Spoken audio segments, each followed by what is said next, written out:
So today's video is there's two more videos after this today, and then I might make one more, but I don't know yet. So today's video is more on you go faster. You go faster in a car, and you go up to you go up to a guy on the street, and they say, "Come on, dude, let's race." Let's race. And you're a teenager, and all you want to do is get in your car because you think it's your mom's car, and they don't care if you race. And then you race the car, and you're about to beat them, and there's cars coming your way, and there's cars coming that way, and you're realizing, and then you get in, then the cop pulls you over, and now you're 16 years old, and you have to now call your parents up and tell them you're in a big trouble because you jag raced on the road. Not just speed on the road, but jag raced on the road. And now you have to decide, how is it going to be worse hearing it from your parents, getting punishment for your parents, or the police? And at this point, the cop comes up to you and says, "Why were you jag racing? You know that's illegal in most states of America." I think, or all states of America, I don't know. And you tell him, "I just want to see if I could beat him." He says, "Well, I'm depositing your car, and I'm taking you in for reckless danger on the road."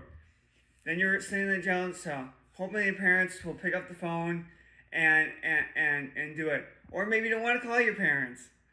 But at that moment, that one moment when you're on that, you have one phone call to make.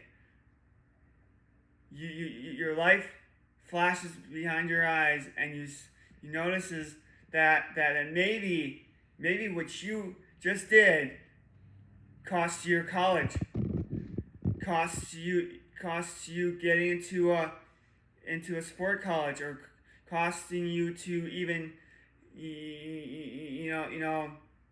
not go to jail, but have to do a lot of work for free. You don't know what's going to happen. You don't know what kind of consequences you're going to lose at this. You might not be able to drive ever again in your lifetime for a long time. So we ask ourselves, why did we get in that car?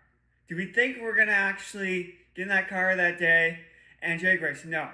We never planned for that. So that's why in the slim seconds of our lifetime, we might not know what is actually going to happen to forward.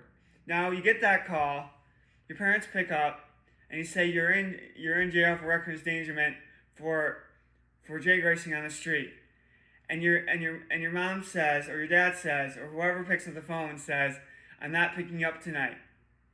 I'm not billing you out. You get the punishment, whatever you get." Some parents will bill them out, whatever it is, because they're rich and they're spoiled brats, and that's what they will get.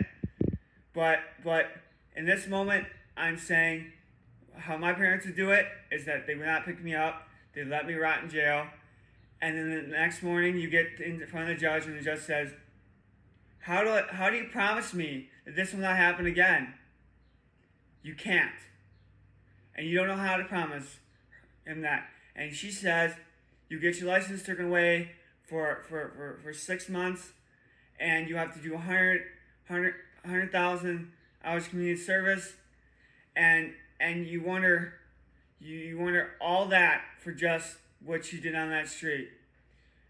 But now you're wondering, it's not fair because the guy that you jag raced got away and did not actually get any punishments. But the cop only pulled you over because he only saw you do it. Life's not fair sometimes.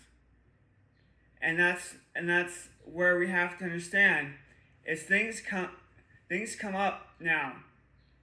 Things will come up, and not just jag racing. You go to work one day, and you're realizing that you hate your job so much. You have a loser as a boss. You have your coworkers are laughing in your face, and you hate your job. And you're thinking one day you're just going to quit your job. And you wake up one morning, you go to your boss and says, I quit. And then you're wondering, and then you leave the office, and you wonder, I just quit my job without actually having a job lined up. Because I hated my job so much. That's good in some places. If your job is that horrible, yes, I'd quit before you have a job lined up. Most of the time, you want to have a job lined up before you actually quit your job. Because now, your parents, now you're sitting at home, playing video games, you're kind of on welfare, and your parents say, when are you getting a job? But you're liking it so much on playing these video games, and they kick you out of the house. Now you're kicked out of the house. First you didn't like your job, you quit your job, now you're kicked out of the house. Now you have to have a place to actually live.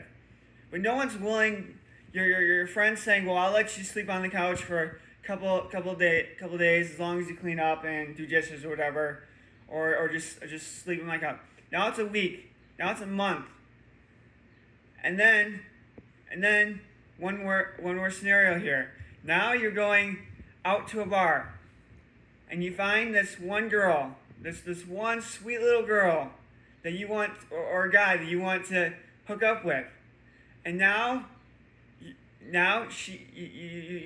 date her, you bring her home, you do whatever you want with her, and then you're sleeping at night, and she sends in a crew to steal all your stuff. Not just your stuff, the person that you're sleeping at stuff. Because you thought you would trust. You thought that you found a girl that you liked. But it really wasn't a girl that you liked, because all she wanted is your stuff. Sometimes you'll find a girl that is good and stuff. In this scenario, now the girl that woke up, that you're staying with, says, where's my stuff?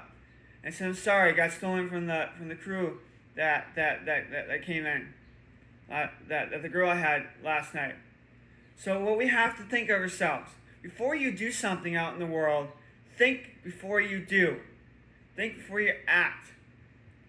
And that's all you have to know, because this is more when you're young, and we do stupid things when we're young, and that's where it's going to be fine. We learn from our mistakes. But sometimes our mistakes are too big, too high, to actually know, to actually get out of them. This is Ryan. Thanks for watching.